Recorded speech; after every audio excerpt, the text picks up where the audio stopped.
बांग्लादेश में सरकार बन रही है, लेकिन वहाँ की अंतरिम सरकार के प्रतिनिधि यूनुस खान ने कहा है कि 7 सिस्टर्स पे हमारा अधिकार है। देखिए, अभी बांग्लादेश में चुनाव हुए हैं, नई सरकार बन रही है और जो पिछले दिनों जो हालात वहां रहे हैं उससे मुझे पूरा यकीन है कि सबक और संदेश लेते हुए नई सरकार सकारात्मक दिशा में आगे बढ़ेगी, क्योंकि जो भी अभी इस तरह के बयान आ रहे हैं या आए हैं वो निश्चित तौर से न बांग्लादेश के हित में है न बांग्लादेश के लोगों के हित में है।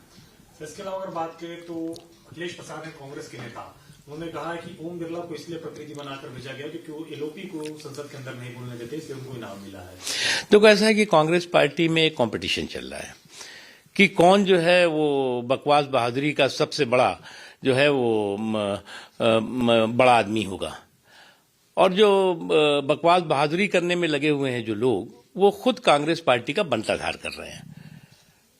अब इस तरह के जो कांग्रेस के घोचू घनचक्कर हैं उनका नतीजा ये हो रहा है कि कांग्रेस पार्टी और कांग्रेस पार्टी की पूरी जो उसकी विरासत है वो जो है वो देश के लिए तो बोझ बनी गई थी, उनके ही एलाइज के लिए लाइबिलिटी बनती जा रही है। सोमचंद्र अय्यर ने भी अपने सहयोगियों, चाहे वो पवन खेड़ा हो, शशि थरूर, दोनों के ऊपर सवाल उठाए। वेणुगोपाल को भी उन्होंने तमाम तरीके से अपशब्द कहे हैं।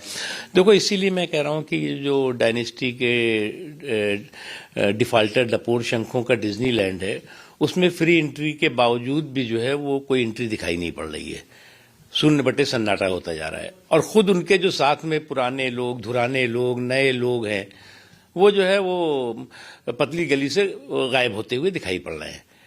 कांग्रेस की स्थिति ये हो गई है कि ऐसी जो है वो नॉन परफॉर्मिंग पार्टी हो गई है और नॉन प्रोडक्टिव जो है वो उनकी लीडरशिप हो गई है कि जिनका अंदर कोई भाव नहीं रह गया, बाहर कोई मोल नहीं रह गया है।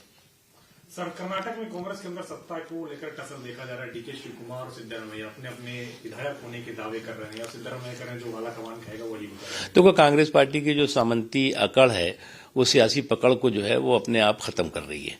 अब आपकी सामंती अकड़ में लगे रहो या सियासी पकड़ करो, तो इसलिए जमीन में आप जो है वो छूमंतर होते जा रहे हो, लेकिन आसमान में आपका जो है वो पूरी तरह से अहंकार चरम पर है। एआई समिट हो रहा है, पवन खेड़ा ने कहा है कि ये सब पीआर एक्सरसाइज है, जबकि जमीनी हकीकत इसकी उलट है। देखो, ऐसा है कि भारत ओरिजिनल इंटेलिजेंस में सिकंदर रहा है और आर्टिफिशियल इंटेलिजेंस में भी धुरंधर साबित होगा।